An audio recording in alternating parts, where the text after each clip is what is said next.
And we're live. This is They Talk Funny, episode 58, with the fantastic Nile Seguin. Nile, I'm very sorry that the graphics doesn't have the accent aigu over the E, but it's what we have. Welcome to the show, buddy. How you doing? Good. How are you? I'm awake. I'm kind of happy. I sort of was wiped for a couple days, but I'm doing a little bit better now. Everything is fantastic. I've got one out of 2 jabs done, and I'm looking forward to getting the next one. It can't come soon enough. Yes, dear God, for the love of God, no mas, please, por favor. Yes, very excited. Very excited. Very excited. Now, how have you been? I mean, for the viewers, if you have any questions, please just drop them in the chat if you want to add any questions to this. Nile and I go back a good ways. We're not going to date ourselves. We're not. We're not. Oh yeah. Okay. All right. Pre-2000. Okay. Well, let's not go crazy. It's 98. That makes it sound like 1990, but still 98. It's been a while. It's been a minute. It's been a minute. Take a look at that beautiful head of hair that he has. I knew him when it was shaved. When you could nothing. He said nothing. Why did so many people let me shave my head? You had a joke about it. You had several jokes about the shape of your head. I did. And I didn't want to spoil your material. I once got a commercial gig because my head was shaped like a light bulb.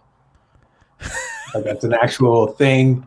They needed bald people in the audition, so I go in, and it was like so weird because it was like turn around. I was like, what? Okay, and that's the thing. I don't know where. It's like a luggage commercial, but the shot is like me taking the light bulb, and I was wearing boxers for some reason. Like I wasn't even dressed. There was no dignity in this, and then I'm shaking the light bulb right beside my light bulb shaped head. So yeah. I just did a Zoom audition where I'll have to be wearing a bathing suit, so it's dignity is not. It's never been. Yeah. If you're thinking about going into the industry, people get that through your heads right now. Dignity free zone. But yeah, you're right. You know what? I'm blaming other people for decisions I made. I should have known better. Because I wasn't there to warn you about getting that tattoo on your ear. Yeah. Or these 2 tattoos on my wrist that are just way more embarrassing. Way more. Really? Have I noticed? Was that post me or this was this 2001? I've had these since 2001.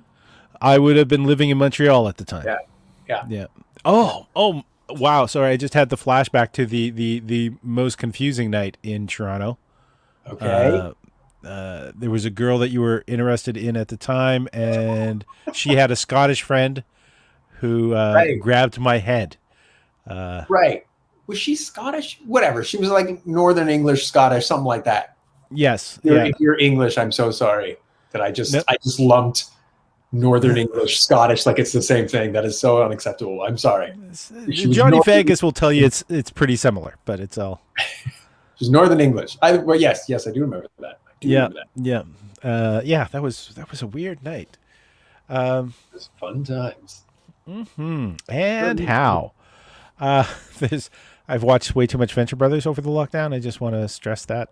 That's where the and how came from. You can never watch too much Venture Brothers. I'll say that much. All right. I'm going to have to start season 1 again for the 3rd time this year. Wow. Okay, yeah, maybe that's a lot. Let me walk that back. Maybe that's too much. Ignore me. All right. We're here to talk about comedy writing. You're a comedian. You've appeared at festivals across Canada. Your Winnipeg stuff gets in the TV loop quite often. I see it shared, which is a lot of it is task writing. But how would you describe your comedic style? Because there's storytelling, but how would you describe your comedic style, your comedy style? Because there's storytelling, but it's usually truncated stories. Yeah, it's heavy on the punches. Yes. Yeah. I think I would describe it like that. In fact, before you said that, I don't know if I would have known how to describe it. So thanks, Paul. Paul Ash, bio writer. Storytelling. What is it? Truncated storytelling with punches. Yeah. with heavy punches. Yeah. Yeah, I do. Yeah, it's like that sort of like there's storytelling, and then there's the other extreme of like set up punch, and I'm like happily in the middle. Sometimes I'll. It really depends. I think. I mean, we're just talking length, but it really depends on how much the bit gives you, right? Like sometimes I don't know. Maybe it's just whatever I can get out of a bit is not more than 30 seconds. But then other times you'll be like, oh my God, then this happened, then this happened, then this happened. And you can sort of like do a deconstruction thing. So yeah, I just milk it for as much as I can, and I end up in the middle because I'm not funny enough to be a storyteller. Well, you know what? I'm a bit of a storyteller, and I find being a storyteller is kind of a lazy way to remember. Because if you're following the path of the story, oh, that's where that joke goes. Here's a question. When you're writing, are you like if you write something that's very short, do you sometimes find a longer joke and go, oh, if I drop that old line in here? Oh, you mean like strip a smaller joke and put it in a longer joke? Yeah. I don't think I've ever had that happen. I think the closest I've ever come to that is, I don't know, you probably had this, where like I distinctly remember I had a joke that I really liked. Couldn't tell you the specific joke, but it was somewhere early in my set, and so I put together this set, and then I was like, boom, okay, we're gonna record a CD. I recorded a CD, and then like 6 months later, I'm doing some room and I'm doing that joke, and I riff off a great line, and I'm like, God damn it, that would have been all right. What are you gonna do? So that's the closest I've come to that, where you're like, it's sometimes I find that like a turn of phrase will stick with me, and I can find I can use it in other jokes separate. But I'm also not beholden to having a lot of TV sets or CDs released, so I'm kind of lucky that Me neither. I had humble brag. This was my big master plan in 2015. 2014. Oh my God, dude, how long? What year is this? It was 1,000 years ago. Anyways, point is, I had at one point I had most of an hour finished. No, let's say 30 minutes, 35 minutes of a new hour. Mm-hmm. And I was kind of getting tired of my first hour. And so I was like, all right, here's what I'm going to do. I got a weekend at Absolute Comedy booked like a few months from now. Absolute Comedy Ottawa, of course. For those of you who don't know, it's a good place to record a CD. Very, very receptive audiences. Anyways, so I'm like, okay, I'm going to cram through. I'm going to bang out the second hour, and then on Friday I record the old hour, and then Saturday I record the second hour. So I did that, and then the plan was like, I'm going to have these two CDs, release one in 2014, and then work on the third hour in 2014, 2015, but release the second hour. So I'll always have like a year to work on a new hour, and that totally fell apart. I didn't get around to releasing the second CD until 2018 for some reason. And of course, it was entitled The One He Was Supposed to Release in 2015. Available on iTunes, everybody. So yeah, that was just a thing where I got I got the ADD. And so I just had a thing, one of those moments where I'm like, this is how I'm going to live my life. Cut to 6 months later. I'm not doing that anymore. Did you, all right, the idea of releasing a new hour every year, was that semi-inspired by, say, Louis C.K.'s work ethic at the time? Well, by Bill Burr. But I think Burr. Bill Burr may have gotten it from Louis C.K. Who knows? It was like that Boston vibe where it's like, and not to be bitchy, but I found that because I really liked Bill Burr's, I think 2007 and 2009 specials. I don't know what their names are. I just know that one's a blue curtain and the other one's a red curtain. That's how I identify them. And I was like, dude, I really enjoyed them. I thought they were really funny. And then I think he may have gotten the Louis C.K. release a CD every year or release a special every year bug. Mhm. And so he did that, and I was like, oh, that wasn't like that. I felt like that year, that hour could have used another year. So that was why I had my master plan of like, I'm going to give myself a year cushion. So no matter what, like, so that was the idea. That was going to be the idea. And then I don't know what happened, man. Some people used to call me a bit of a blasphemer because I like when Louis C.K. was somebody we still watched. Right. I'd watch like his new special and go, that chunk really needed more work. Like, Right. Could you have spent like maybe another month and a half on that bit? Right. But I'll do some comedy heresy now. Myself and another comic who shall remain nameless. We were never big on Louis C.K. And this was even before before everything, the Great Fall and everything.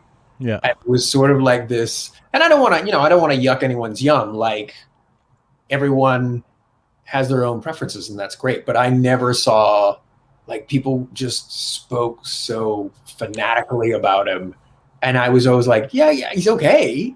And it was myself and this other comic where we would sort of be like, what is happening? Has there ever been a comedian that you thought has been worth the buzz? Yeah. I like Bill Burr, as I mentioned. Chris Rock. When you say buzz, you mean like the fan buzz? I'm also among comedians. Right. Like there's a lot of comedians that will sort of worship. Like for a long time, there's a lot of people that were saying Bill Hicks was sort of the pinnacle. Right. For a long time. Yeah. Again, I mean, I didn't mind Bill Hicks. I saw what he was trying to do. Like, I saw that, like, he was trying to. It's fun, right? You can do anything you want with stand-up comedy, as you can do with any art form, right? You can be like, I'm just gonna be big dumb fun, or I'm going to use this as a platform to like try to change people's minds about that about stuff. And I think obviously that's what Bill Hicks was doing, and I respect that. But he didn't move the needle for me that much. I would say amongst, I'm biased because she's a close friend of mine, but I would say Deborah DiGiovanni is the one where I would, like, there's some comics you like, but you're not sure if you would necessarily just do a blanket recommend because you're not sure if they'll be someone's cup of tea or they might not perform as well. But Deborah's like cash money. She's always going to murder. So I could just be like, yeah, go see Deborah. And it's always like a good recommend. I would say her. I see that we have a couple people tuning in. Welcome. If you want to write in chat to say where you're watching from, and also hit that like button because that means a lot to a small channel like this. All right, you actually just set up a neat scale, and I'd like to know where you think you are on it. I'm using your words against you. Come on to the show and have your words used against you. Shh. We got to trick other people on this. Like Deborah has been on this show, so she didn't warn you. So it's you said big dumb fun and advocating for social change. Right. Yeah. I think that was the scale. Where are you on that scale? I am just.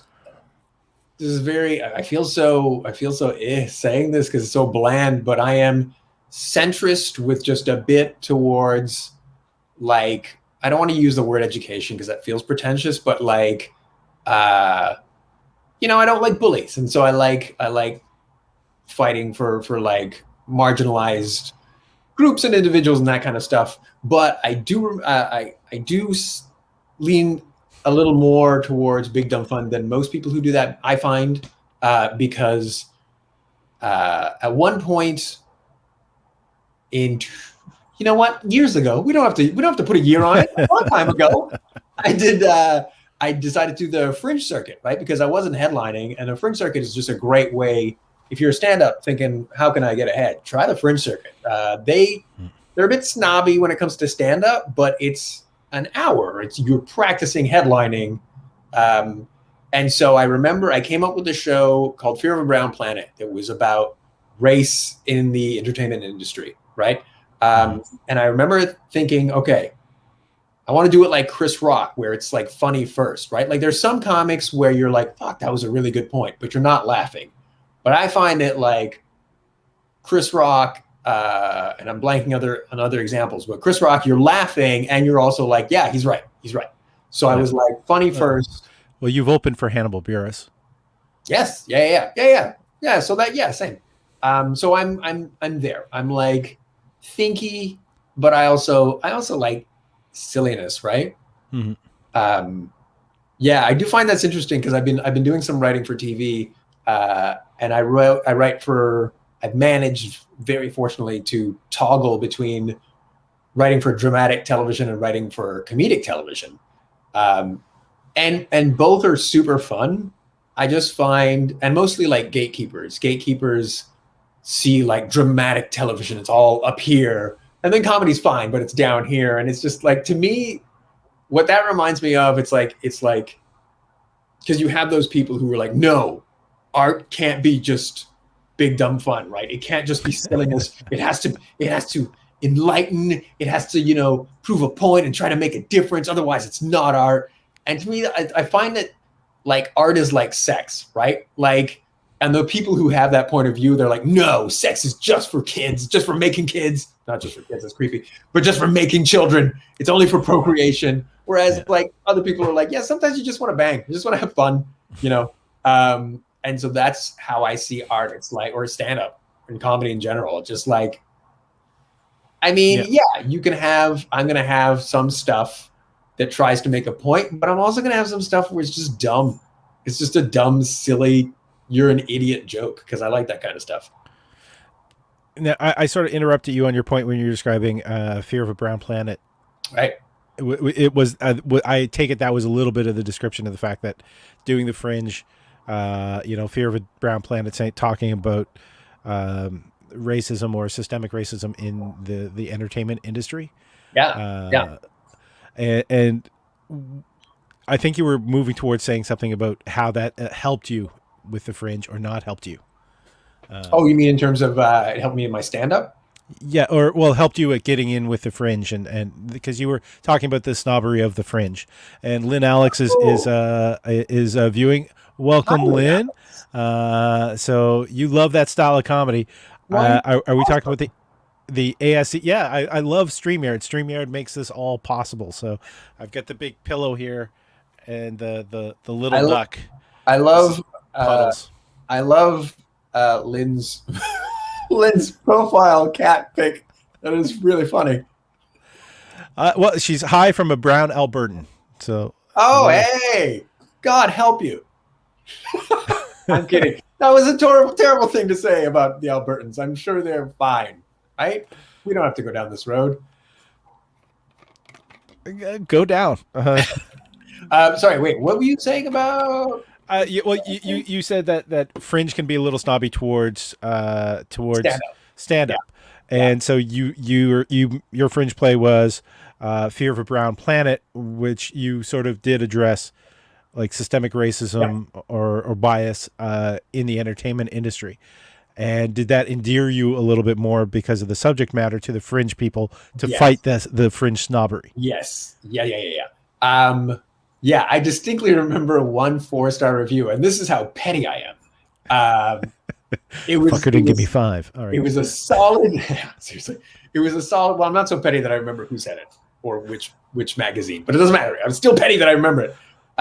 It was a solid review, but the reviewer felt the need to say it's basically just stand-up comedy, and I was like, you don't need the just. You could just say it's basically stand-up comedy. But yes, that is a very good point. If you are thinking about doing a Fringe run, you don't gotta. I find it helps if you couch it in a theme, a little more cerebral, political something. Which is the market of Fringe a lot of the time. Yeah, just so that the Fringe goers don't feel guilty about just seeing a stand-up set. or just that they bother to go. Because if it's just if you're like, I'm just doing stand up, they're like, or throw some sex. Sex closes. Sex closes on fringe festivals, but I guess it does it everywhere, right? Mm-hmm. Sex does sell. Yes, indeed. Which is why that's not good. No one needs to So see why I auditioned in a bathing suit earlier this week. that. That's not why. You always audition in a bathing suit. You're like, we like Paul's tape. Can he do one just in regular clothes? No bathing suit. Is that an option? Thank you, Mr. Weinstein. There's that won't age well. That will not. That actually wasn't well to begin with. No. Nope. It came out aging poorly. Yeah, just like me. At birth. Little Benjamin Buttons action. There we are. Well, at least Lynn is loving us. Thanks, Lynn. If you have any questions for Nile, please just drop them into the chat. I just want to remind people where they can find Nile. He has a website which has links to all of his socials as well, but it's nileseguin.com, and it's Nile Seguin on Insta and Twitter. So those are the connections to be watching for. Now, you mentioned that you've been doing some writing for television, and you're writing drama as well as stand up.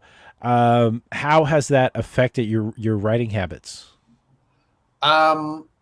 It's the very first thing that comes to mind, and this is super princessy on my part, but again, because of the ADD, I find that I will have cycles where I will get sick of something. So if I do a lot of stand up, I'll get to the point like so melodramatic where I'll be like, do I even want to do this anymore? And so then I'll go off and do some writing gigs, and then I'll get sick of the writing gigs. I'll be like, oh my God, I need to come back to my true love. So it's really helped in terms of like my dumb brain. But it is also, I don't know if it's helped me in terms of my stand-up writing, but it's helped me in terms of like it's always good when you learn stuff about the industry and how it works, and different ways to go about something. So I'm sure maybe subconsciously that might help my stand-up writing. But by and large, it hasn't. Well, the one thing that I feel bad about, because I've been, hoping you weren't going to ask this question, but for some reason I'm going to bring it up because why not? I'll say the one thing I don't do, I don't know if you do this, where it's like a lot of stand-ups, like I know my friend Deanne Smith, for example, she's like, I write every day. I write stand-up every day. And I don't. I'll just, I usually, the way I'll develop a bit is just I'm living life, or something happens, and then I'll write it. I used to write it down on a notepad, now I just put it on my phone, and then I just go out and develop the bit at open mics and stages like that. And it does feel like I did have a small period where I'm like, no, let's do this properly. Let's go through our set and see if we can. Also, I referred myself in first person plural for some reason. Let's go through the set and try to see how many tags I can add on. And then I just forgot about it. Again, ADD. I forgot about it. Like I forgot about everything else.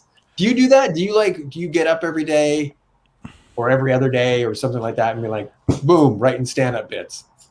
No, sadly I don't. I know there's some people who really subscribe to the morning pages. Right. Like, first thing in the morning, you got to write at least 3 pages to sort of destroy your eternal editor. A lot of times for me, I'll write down ideas and I'll think over them, over the course of a week. And then, if I can find a turn of phrase that I can build off of. Right. But I don't have this past year, there's been no access to stages. Yeah.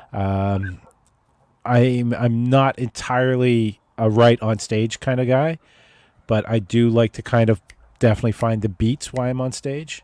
Yeah. And I record my sets so I can catch any riffs that I do. Yeah. Same. But you've also done, like, how many times have you done the Winnipeg Comedy Festival? How many times? I want to say 3 times, 2 or 3 times. All right. two or three times. And were you already writing for television at that point, or the first time? A bit. I'd done like a bit of like, I think I'd done like, not the very first time. Well, I mean, the very first time I literally done 2 weeks at the on This Hour is 22 minutes. I did not make it past the 2-week contract, which is unfortunate. And then I'd done a bit of work on The Hour in 2006. So yeah, I'd done a bit of kind of like punch up joke writing stuff before my first Winnipeg. But still, I think, and I don't know if this is where you're going with it, but like I like Winnipeg in that it puts you in this box where you're like, I'm not dragons. I don't usually write jokes about dragons. All right, let's see how many dragon jokes I can bang out, which is always just it's a fun challenge, right? Like I don't know if this is like every comic thinks this, but I find it's like a fun thing. It's like a bone for your brain to gnaw on, just sort of like gang, gang, gang, try to figure out how to do it. Task writing, and that's the big thing about the Winnipeg Comedy Festival is the fact that they, you have these subjects and you got to write and flesh out sets on. And I was just wondering if working on that task writing helped prepare you a little bit more to be writing for television. Oh, I think so. But then also, the reason I got the spot on This Hour was because in the early 2000s, we don't need to put a year on it. Doesn't matter how old I am. You're eternally youthful. Yes. I got into this habit of just writing copy bits, like weekend update bits every day. I would just get up. I wouldn't write stand-up bits. That would have been useful, but I would just write, like, just take news bits and write like news desk bits. So I kind of got into that habit. And for some reason, why the hell did I do that? What a weird little fetish. But hold it. Well, no, let's talk about that. Is the fact that late night television used to be like Carson, to get to do coach on Carson, to get to do panel on Carson was sort of like the ultimate dream. It was the ultimate success for a comedian. And thus, to this day, I think comedians watch a lot of the late night TV shows. And that's Lynn, do you know who Carson is? He's the guy that was before Jay Leno. Who was the guy before? Who's the guy before Jimmy Fallon? Jimmy Fallon. Got my Jimmy's mixed up. I almost said Kimmel. Yeah. Right. What were you saying? I think because of that, because of the culture of stand-up comedy, that's still something that eats at us, that we kind of strive for. And thus we're watching these late night shows. Well, the idea to write for them. Sorry, go ahead.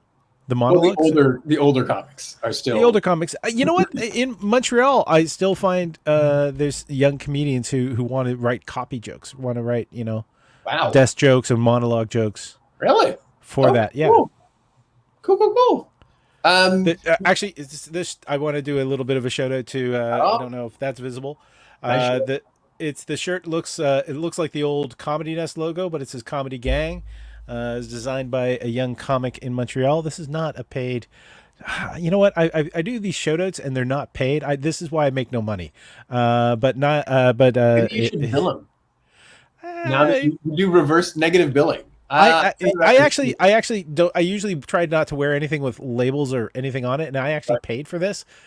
Because the reason I don't wear anything with labels is because I feel I'm advertising for whatever that is, and so if they're not paying me, then why am I doing it? But Zach Kick designed this, and then another comedian, John Ray, did the printing. Cool. Very nice. Yeah. Shout out to young guys. Yeah. Oh, sorry, but an add-on that occurred to me as I was we were talking about task writing. I actually did have some more practice at task writing. I think this started either shortly before or just after my first Winnipeg festival appearance. I started this podcast and it was myself and Deborah DiGiovanni, and it went for like 2 seasons, so about 2 years and some change, until someone decided to move to Los Angeles like a jerk. Sending a clip of that to her, by the way. Yeah, go ahead. She knows. I always call her a jerk. But so basically what it was it was this podcast where we would ask listeners to send us joke topics, just any random word, any random whatever. And then we would get together on a call and be like, okay, this is the list. We flip to see who goes first. And then you pick out your topic. Then we would write jokes, obviously, based on those topics. And we would go and do a totally new 5 minutes at Comedy Wood in Toronto. They were kind enough to have us every other Sunday. We'd be on their show, and so we'd basically both be the openers, and we would go out and test our jokes, and it was really fun. It was this really fun kind of like, it was fun to be like, oh, because sometimes they were like impossible. Just you ended up with just like a cluster of like, what am I supposed to do with this? But I also got yeah, but I actually get some solid jokes that ended up on my CD in my hour from that. I wish she hadn't moved to Los Angeles and become so goddamn successful. So yeah, Tesca. Oh yeah, that is very fun. She consistently, if you're not aware, you're probably aware, you interviewed her. She does Fake Boyfriend Fridays, and it's always ridiculous because it always ends with, we totally made out after. Now, the technology is there, and with the fact that everyone has been locked down, have you not thought about doing it online? Like we're not in the same city right now. The technology has evolved that you two could probably bring that podcast back. We did briefly do it on Instagram. Once the pandemic started, we were doing every Thursday. We would do a Total Request Comedy, and I can't tell you. I think maybe just everything started escalating last year. Like spring 2020 was pretty bonkers, and I think it just sort of like petered out. But yeah, you're right. Like that Instagram setup was fun, and it was nothing. It was like easy peasy. Every Thursday, we're just going to do this. And I do this live because I'm shitty at editing. So it's just makes it so much easier. Saves yourself a lot of time and headaches, my friend. Yeah. Now, do you have any, if you were to be able to go back in time and give yourself any bit of advice when you were starting out, what would it be? And please don't tell me it involves a pet shop with its window facing the sun. Wow, that's a good callback. That's a deep cut for those of you listening at home. That was a bit from 1998 you just called back to. You were doing that in Ottawa before you moved to Toronto. Yeah. No, I wasn't.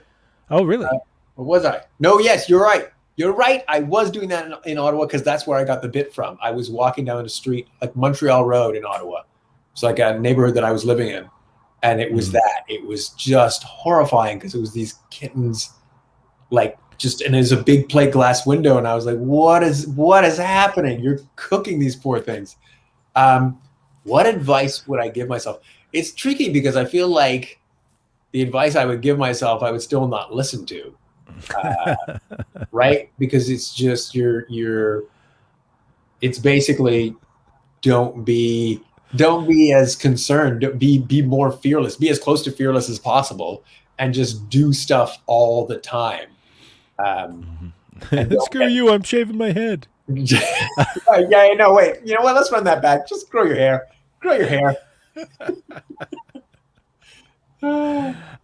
You've played an animated character, the live version of, for Scotiabank. Oh God, right. Jeez. Wow, man. These are all these deep cuts from Scotiabank. An animated character. Wait, you know what? I got that mixed up. I thought you were talking about like an IKEA commercial I did in 2002. No, because they had those little animated intros with Susie Seat Kicker and all that, and then they did a rehab group. Yes. Did that air in Montreal? Yes. God. Were you not paid for it? Who knows? Probably not. All I know is, whatever. This is biting the hand that feeds, but I don't know what to tell you. Like, we shot it, and it was instantly one of those gigs where I was like, oh, this is going to be embarrassing. And I was dreading going to movies. Like, I didn't want to go to movies because I was like, oh, please don't let this happen.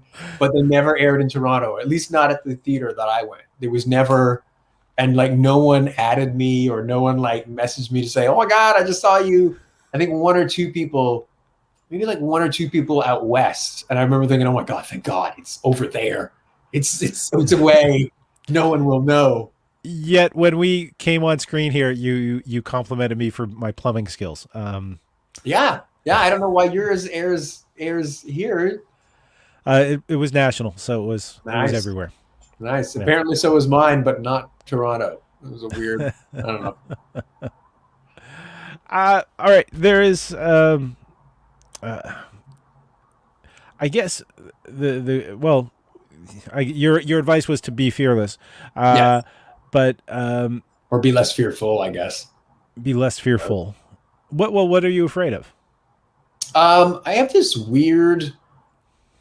I don't know if it's weird, but I have the intensity of it is weird. Just this fear of failure, or this fear of like not doing as well as I want type thing. And it's just a bit of perfectionism, you know?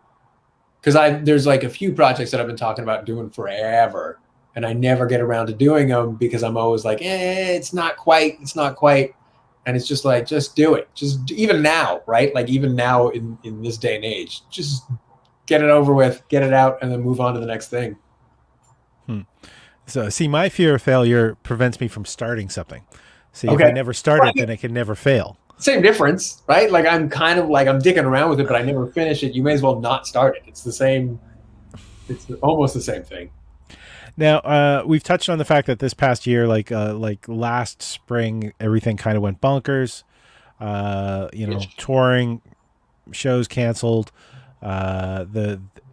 Even the entertainment industry, like filming and television, really cut down. You're also an actor as well. Yes. Sorry, let's weird sidetrack. What's your favorite show to have acted on? I literally just did it a couple of weeks ago. This is very exciting. The timing on this question is outstanding. And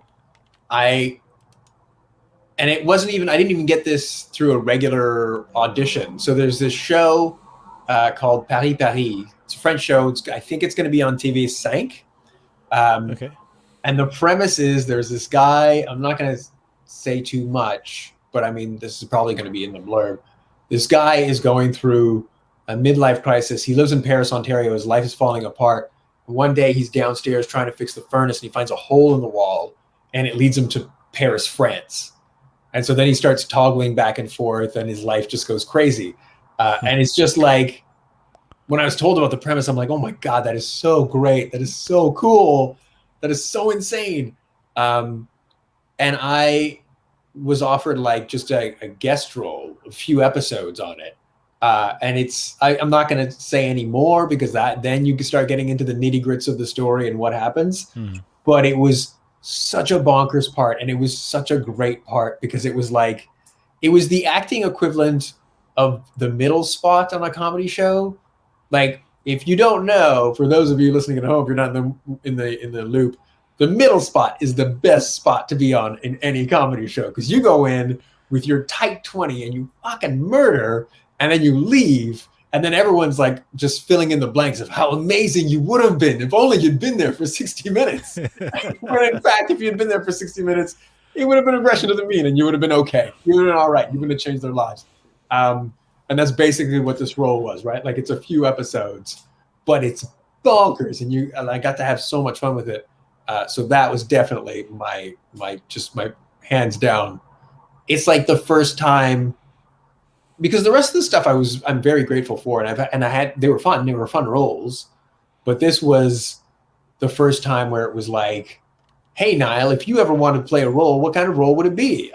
This, and it was like boom, almost made to order. Like one of the surprising things on your resume, William H. Macy. Yes. I can't remember the title of that. William H. Macy. That was the Just for comedy ambassador. Yeah, Yeah. it was just for laughs. I had no idea that he had. Does he do stand up in it, or He does, but I think it's one of those things where somebody wrote for him? they'll get a film or TV person to do a gala, but he's not doing his tight 40 from from his headline set. He just shows up, people give him a PDF, he memorizes, not even, he reads off a teleprompter and he introduces comics. Okay. All right. It's I had worked for Just for Laughs. I hadn't heard that existed, but that's probably after my time. The also the Killjoys. So you've done some sci-fi, as well. There's a lot of stuff like filming in the Toronto Hamilton area, along I mean, there's the Umbrella Academy. There's The Expanse. Discovery was being filmed there. Grand Army was also shooting in Toronto. It was an HBO show, I think. Okay. I was shocked. So I was, like I mentioned, hashtag humble brag, I was on set a few weeks ago and I was talking to this guy who's a PA, and I was, I felt for him because the pandemic. I was like, it must past few years or past year must have been terrible for you. And he's like, oh no, I have been working constantly since August of 2020. And I'm like, what? I didn't know this. I don't know if this is a Montreal thing as well, but like Toronto and Hamilton, it's a bit dark to think about, but they have not stopped. Apparently, it's the industry's been relentless. Because he was talking about like, oh yeah, I did like just a bonkers number, something like 7 TV shows and 2 features. It's in less than a year. So it's the industry did slow down. It did stop. I actually was on a set that got stopped. But it was by not IATSE, the ATSIC, because it was a French TV show. So it was the French crew union that actually stopped it. Fair. There's difference depending on the type of set you're on. There's different protocols. All of them have pretty severe protocols. I think the French one seems to be a little bit lighter on it. Like they'll take your temperature. They have you fill out a form stating that you haven't traveled outside the country, all that wonderful stuff. But if the American films, because of their insurance that they're paying, right.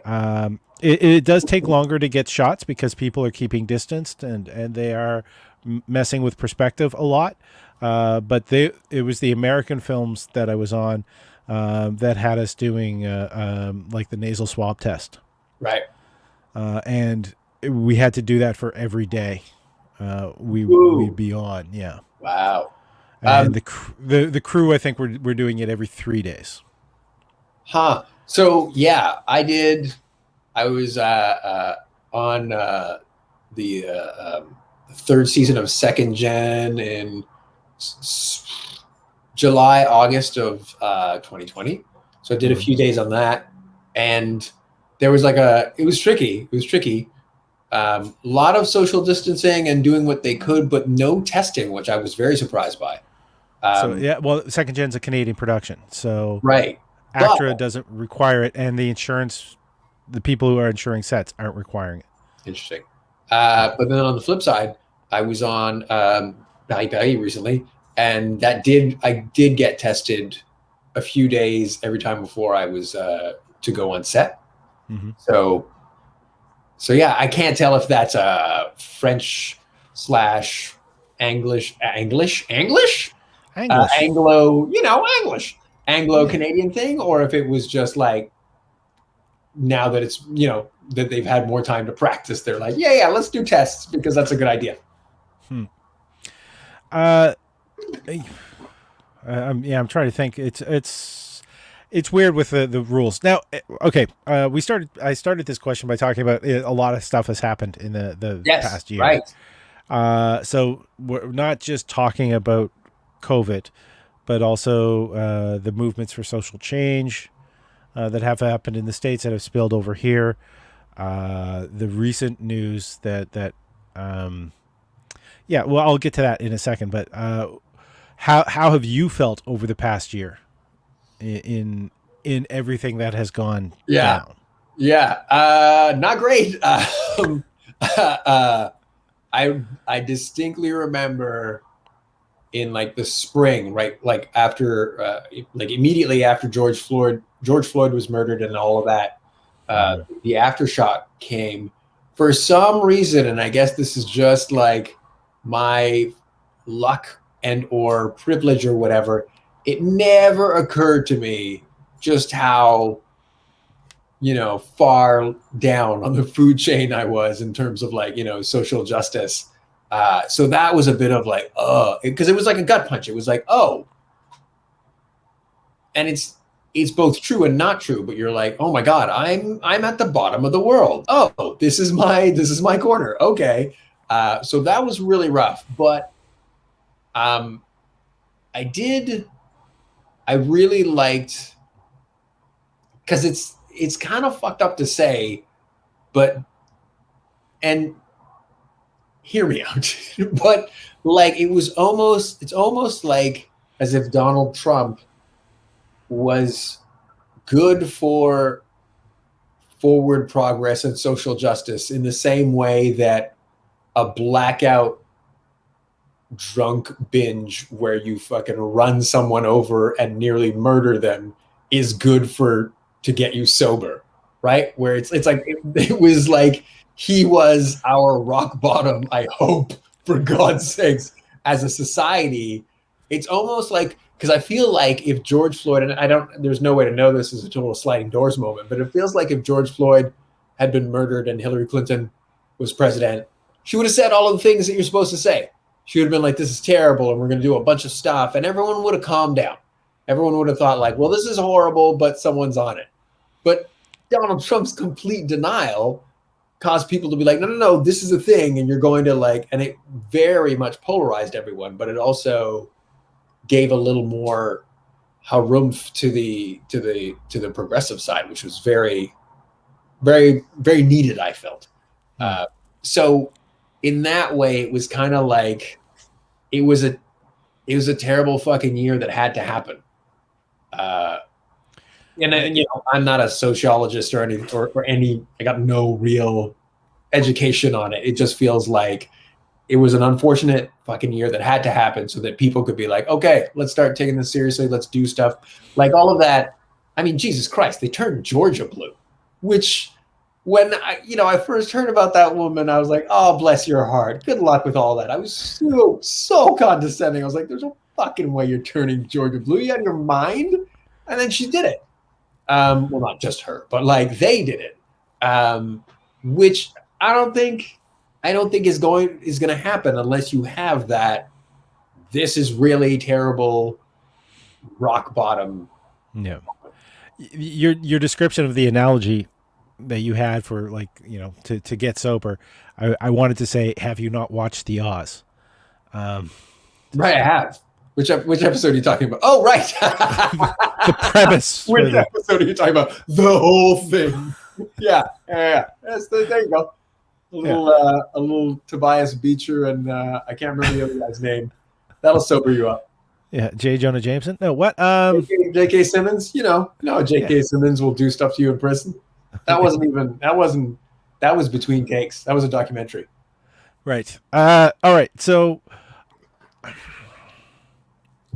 obviously horrible. Do you think not just Trump? Do you think COVID maybe had something to do because the lockdown, the social distancing, the fact that more people could be home and watching, and more people finding the time to actually go out and protest? Yeah. Do you think that was also I don't know. I can't tell. It's so hard to sort of tease it out, right? Like, who knows? Yes, but also maybe no, maybe not. Like, maybe it would have had just the opposite effect. Like, maybe the fact that people were allowed out would have led to even more acts of protest and more like initiatives. Who knows? You've gone blue. Your background's gone blue. Yeah, I realized I had my background up for the previous the yesterday's show was still up. I was wondering. I was like, is that a plug? Is he doing a plug? I can respect the cross pollination.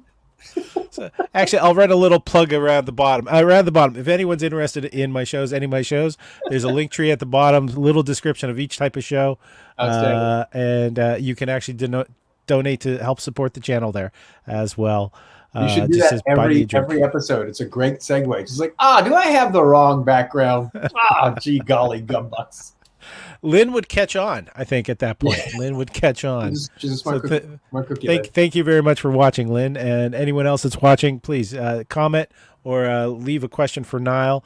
There is now you sound like you have a lot of hope, kind of in the process that has been started in the past year.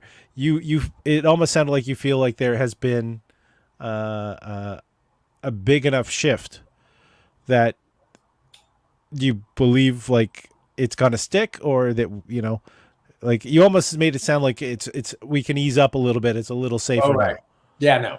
No. I mean, it's the catch-22, right? You can never really ease up. Thanks, Lynn. But I will. Okay, so little background on that. I was, for the longest time, I was going through regularly the 4 classic existential crises of like death and meaning and just really like negative outlook of like, oh my God, we're all doomed. And then a few things happened. I don't know if maybe my brain just burnt out and it was like, I can't think like that anymore. But then I read this book that I try to tell everyone about called It's Better Than It Looks by Gregg Easterbrook. 2 G's. Gregg with 2 G's. 2 G's at the end, not Gregg. So 3 G's in total. 3 G's. 3G Gregg is what they should call him.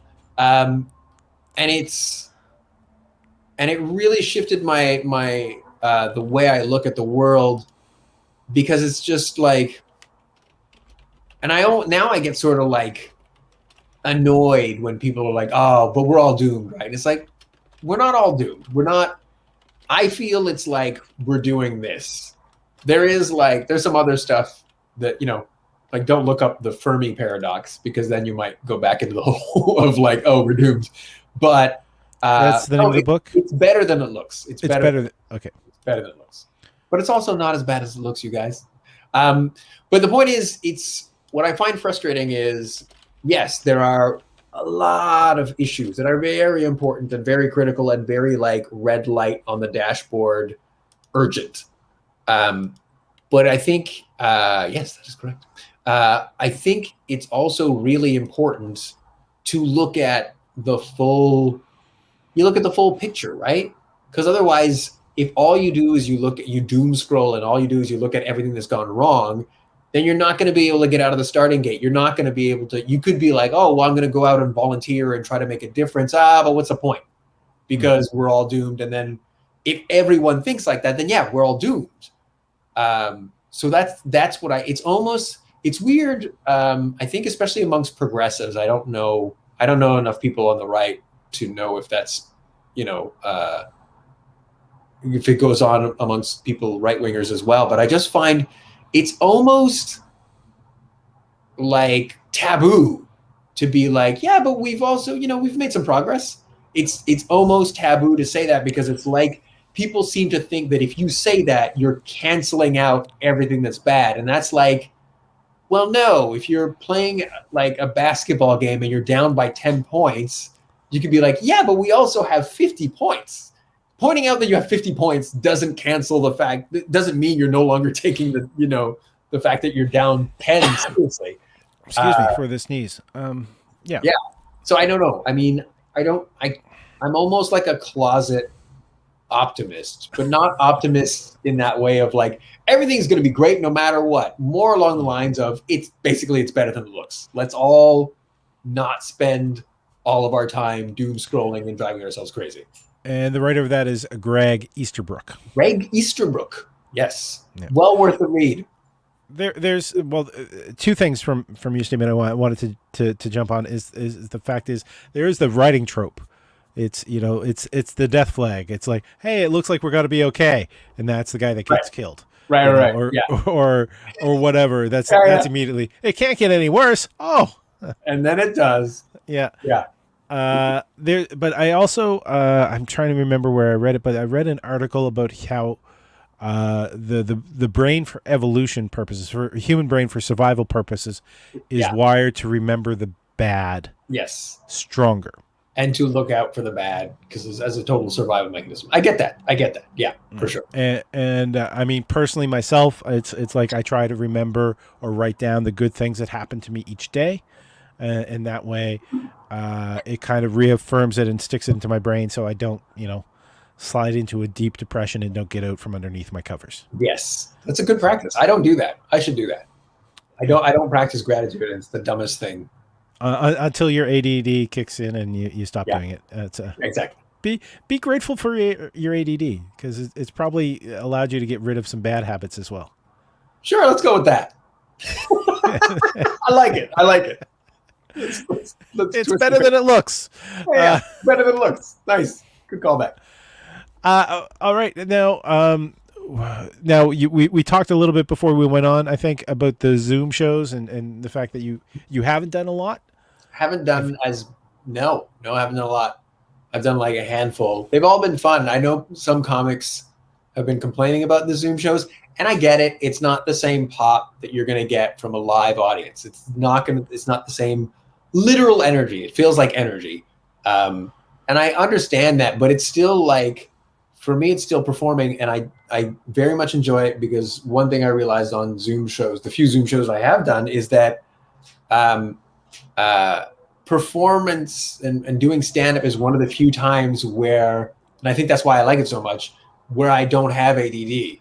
It's one of the few times where I'm fully in the moment, because you can't be scatterbrained while you're doing a set, because you're trying to, I don't know what it is. I don't know if it's just like the pressure of all these people looking at you and like, oh my God, or I don't know what it is, but it's, With the repetition and rehearse, the fact that you're doing, well, one, you're doing something that you love. Two, you are kind of the master of your own ship. So even if you do go off on a tangent, it's not like somebody else is going to be sitting there with the script going, hey, what?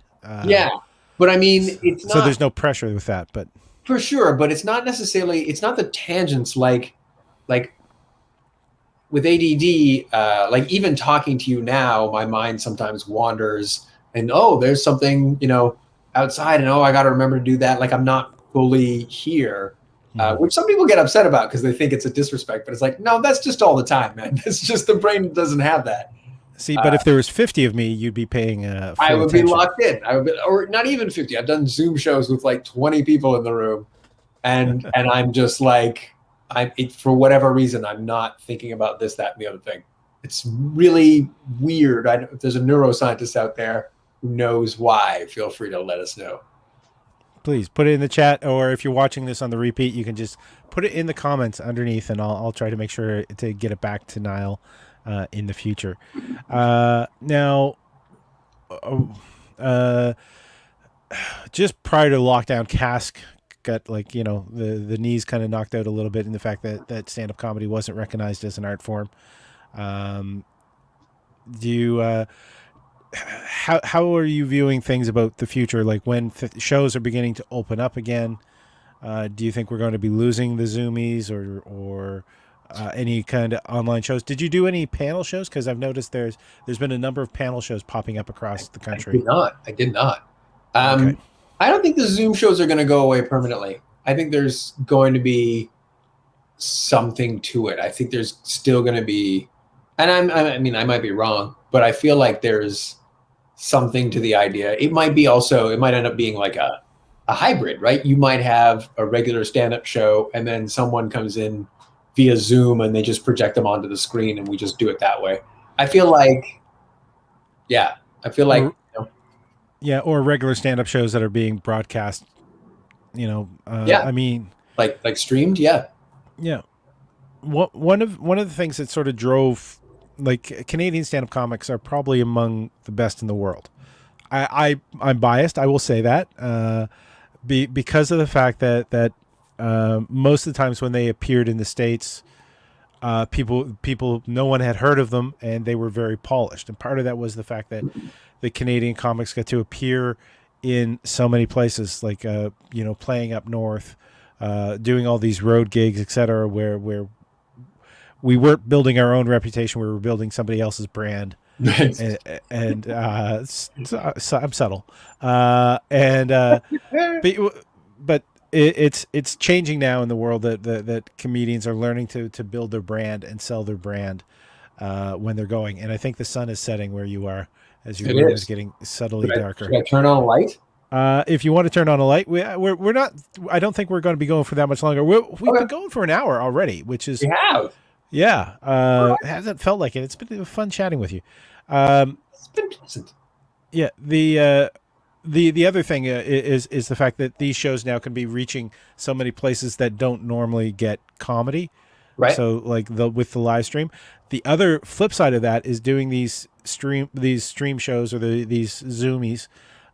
Is the fact that you can be on a bill with somebody who's in the UK, somebody who's in Australia, somebody who's in Asia. You know, I've done an Instagram show, and one of the performers was in South America, and nice.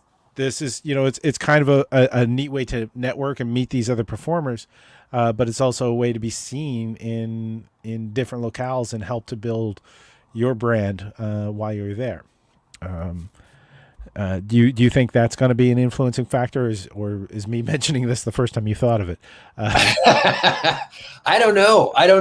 I just know that it's like it's Brave New World. Like, it's crazy, right? It's impossible to calculate. Like, I feel like I could be like, yeah, sure, but then also, who knows what's going to happen? But I do feel like we're kind of through the looking glass. Like this, you can't put this toothpaste back in the tube. Like, we've seen that it's possible, and it might not be as good as live stand-up right now, but now that we've seen what we can do, it feels like we can eventually get to a point where down the road, maybe it will be as good as a live show. Such as Rodney Ramsey's, the Unknown Comedy Club, the virtual comedy club. Yeah. And it might be sooner than we think, right? Like, iPhones are from 2006 was the first iPhone, 2006, 2007, something like that. And now they're just massive computer power, powerful computers. Powerful computers. There you go. Yeah, powerful computers. Now I'm in Montreal. You're in Toronto. Lynn, who has spoken up while we've been watching, is in Edmonton. Alberta.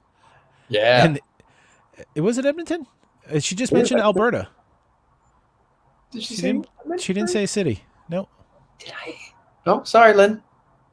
She might be in Edmonton. So there's you're spying on her apparently. But there is all this. Oh, sorry. We've got confirmation. Wow. Stay down, Edmonton. There's also the fact that there's audiences that are in places that don't have access to regular access to stand-up comedians. So it is a chance to grow an audience via your own brand in a different area. As I'm saying that, please make sure you subscribe to Nile on Insta and Twitter, and also my link tree that's running on the bottom.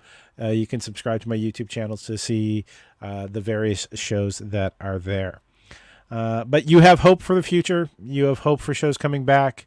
Are you one of those people that's already started booking tours, or no? Nothing. Until we can do that, until we can see people in the various cities again. That light is just dropping in your apartment like mad. It is. It's getting dark. It's getting dark. That was a white wall behind you. It is now like a bluish gray. Just stating. Niall, thank you very much for being my guest today. And thank you, in case I've not said this enough, for helping me pack and move when I was living in Greektown. It's fine. It's fine. We can let that go now.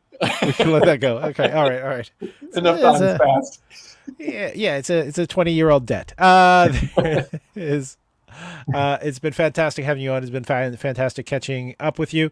We're gonna end the broadcast. Do you have any final words? Any final thoughts you want to say? Anything that you could suggest that I should have asked that I didn't ask? No, I don't. No. I feel like I should have that. And I'm just trying to get better. We're gonna end the broadcast, but we can still hang out in the backstage a little bit because I missed you, man. Yeah,